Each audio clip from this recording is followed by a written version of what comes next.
ಮಧ್ಯಮ ವರ್ಗದವರನ್ನು ಮಾಡಿದಂಥ ಬಹುದೊಡ್ಡ ಕೀರ್ತಿ ಅವರು. ವಿಶೇಷ ಸಂದರ್ಭ ಸಂಪರ್ಕ ಬರುವಂಥದ್ದಿತ್ತು.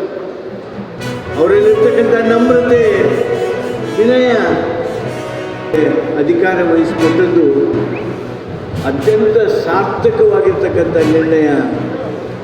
ಮನಮೋಹನ್ ಸಿಂಗ್ರವರು ಪ್ರಧಾನಿ ದೇಶ ಕಂಡಂಥ ಒಬ್ಬ ಶ್ರೇಷ್ಠ ಆರ್ಥಿಕ ತಜ್ಞರಾಗ್ತಾರೆ. ಮೃದು ಸ್ವಭಾವದವರು, ಬಹಳ ಇವರನ್ನು ಭೇಟಿ ಮಾಡ್ತಕ್ಕಂಥ ಅವಕಾಶ ಸಿಗ್ತಿತ್ತು.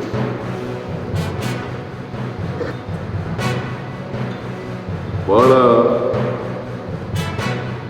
ಗೌರವದಿಂದ ಇವತ್ತು ನಮ್ಮ ರೈತರು ಫಾರೆಸ್ಟಲ್ಲಿ, ಈ ಫಾರೆಸ್ಟ್ ಅವ್ರ ಸವಾಸ ನಾವು ಯಾರು ಕೂಡ ರೈತರಲ್ಲಿ ಇವತ್ತು 75 ವರ್ಷ ಪ್ಲಸ್ 25 ವರ್ಷ ಅಂತೇಳಿ ಮಾಡಿ ಅವರ ಬದುಕನ್ನು ರೂಪಿಸ್ಕೊಳ್ಳಿಕ್ಕೆ ಇವತ್ತು ಸಂವಿಧಾನದ ಹಕ್ಕನ್ನು ಕೊಟ್ಟು